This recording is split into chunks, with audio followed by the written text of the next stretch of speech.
We're looking at another 5 Proverbs today, these really excellent things I've been thoroughly enjoying.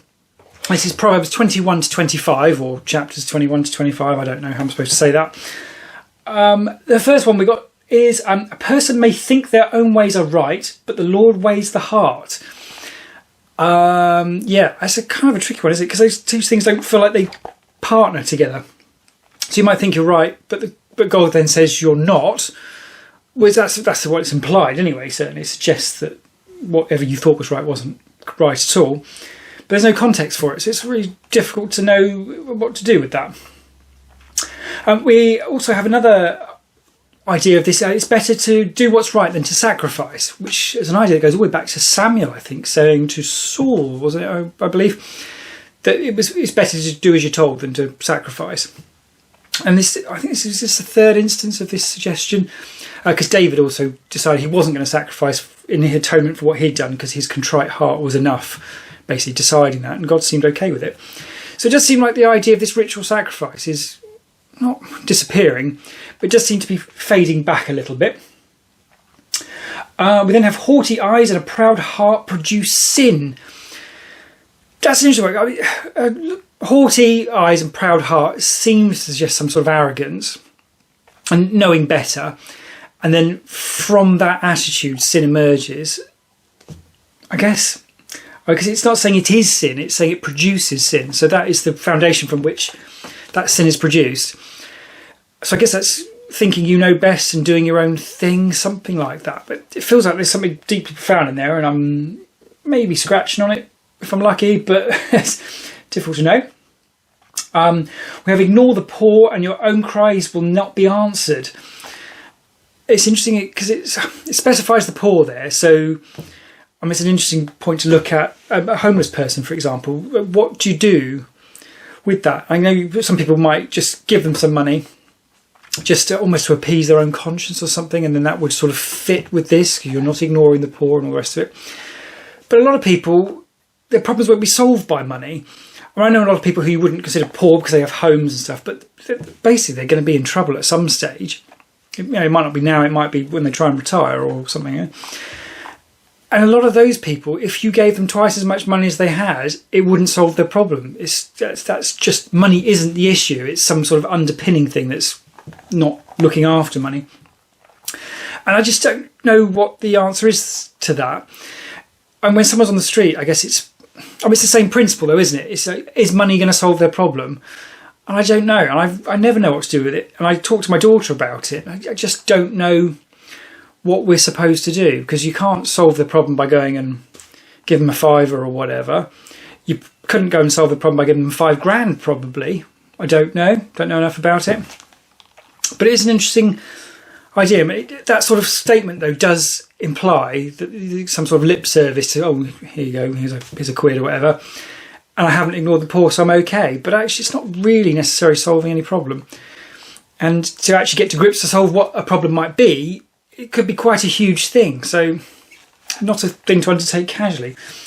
And yeah, as usual, I don't quite know what to do with it. We then have a bribe concealed in the cloak pacifies wrath. Okay, that sounds slightly odd. Sounds almost like it's a good thing to bribe someone discreetly and it will pacify wrath. But yeah, I assume that's not the Bible being pro-bribery, because that would seem unlikely. Whoever loves pleasure will become poor. And that's an interesting one, because that comes down to the extent, doesn't it? I mean, if you get this sort of Epicurean idea of the finest things and pleasure is the highest possible value, then yeah, you can see how you might run out of money that way, or perhaps you're poor in a spiritual sense. But I mean, presumably everybody loves pleasure to some extent, so it's got to be in that distinction, I think. Love's being the highest value in your life, so you can see how that might be the case. But it does highlight that you've got to be a bit careful with this, because if you treat it as pleasure being the highest possible value, that's a very different thing to actually saying we all love a bit of pleasure. It's a bit tricky. We then have one that's actually repeated twice, but this is 3 proverby sections put together, one of which is repeated twice. But it's better to live on the corner of a roof or in the desert than with a quarrelsome and nagging wife. Bearing in mind, this is Solomon again, who had a very odd attitude to women, as reflected in his having 700 wives and 300 concubines, or whatever it was. So anything he says about women, you have to take with a bit of a pinch of salt. But it's also not clear, is he laying blame with the wife in this instance, or is it a call to men to look after their wives? So if a wife will nag you if you said you're going to do something and you haven't done it. So either don't say you're going to do it or do it. Then you don't have nagging. And quarrelsome, I guess, if women feel heard, understood and validated, are you going to have quarrels? Yeah, I don't know. Again, that's another one that could be taken one of two ways.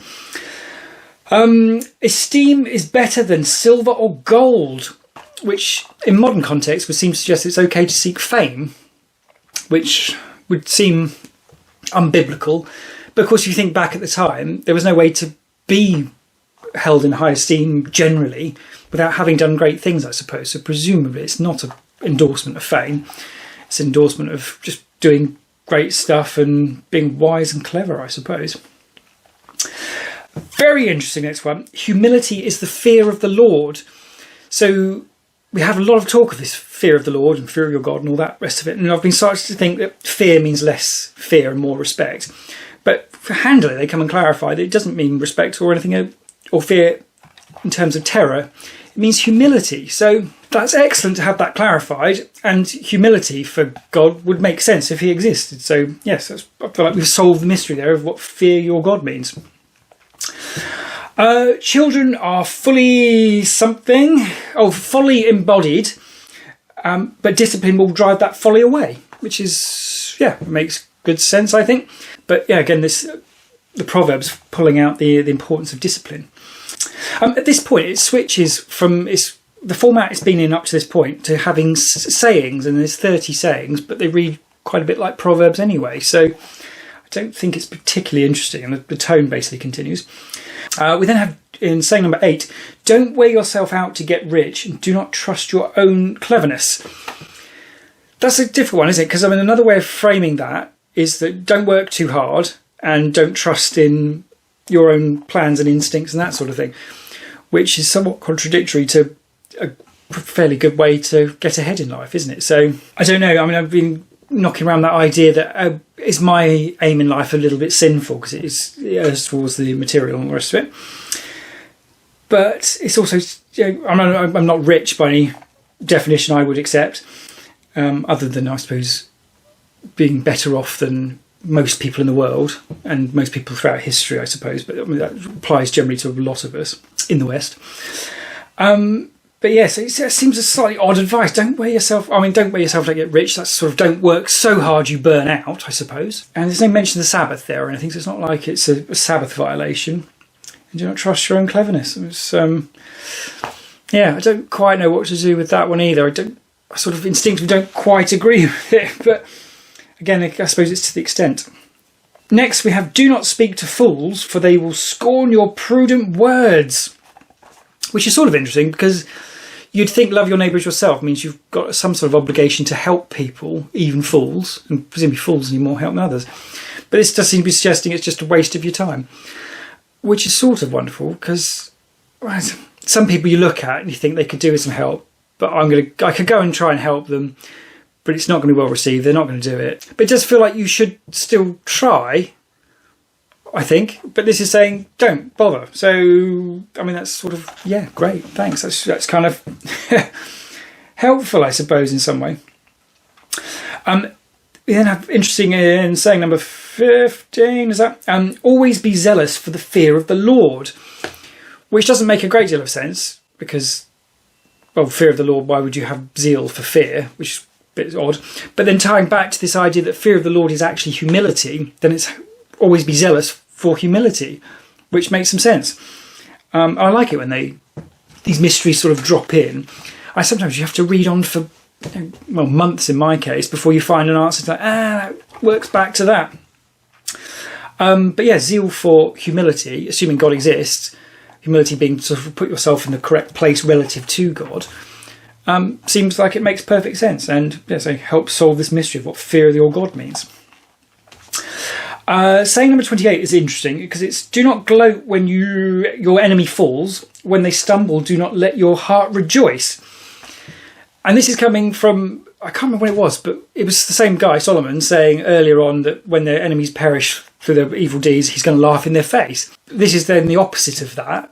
But this does at least agree with love your neighbour as yourself. So it's a bit more on track. So I don't know if there's something in the nuance, the difference, where they're not quite saying the same thing, but this does seem to conflict with what he said earlier.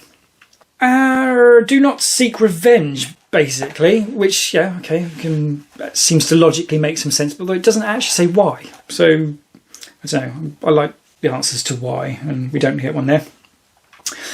And then on to Proverb number 25. It opens this by saying that this list is compiled by Hezekiah, or Hezekiah's men.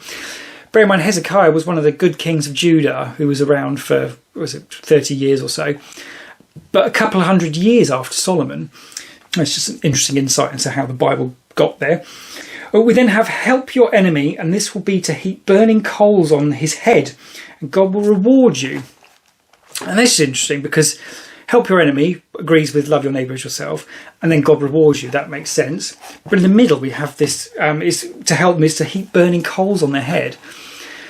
And I guess interesting in that, all this talk of burning in the fire and all the rest of it, which we haven't really had much of yet, but I think is going to be a bit more of a thing later on. And this clearly, if you're helping your enemy, you're not actually heaping burning coals on their head, because that would be the opposite of helping them. So it does establish that this is a metaphor that's being used in the Bible. I don't know, is it a Solomon take on you help your enemy, then God will reward you because you're doing the right thing? But actually there's a little bit of satisfaction to be had, maybe, because actually helping your enemy will be horrible for them to be helped by you on the basis that you're their enemy. Something like that, don't know. And then last but not least, we have that it's not honourable to search out matters that are too deep. Which, well, is that not exactly what I'm doing? And does that not suggest that I'm not supposed to keep doing this? I'm going to ignore that anyway, because I assume that's not what that means. And I am going to carry on. So next week we'll be back to try and fit the last 6 Proverbs into one along with a summary. And this could get ambitious.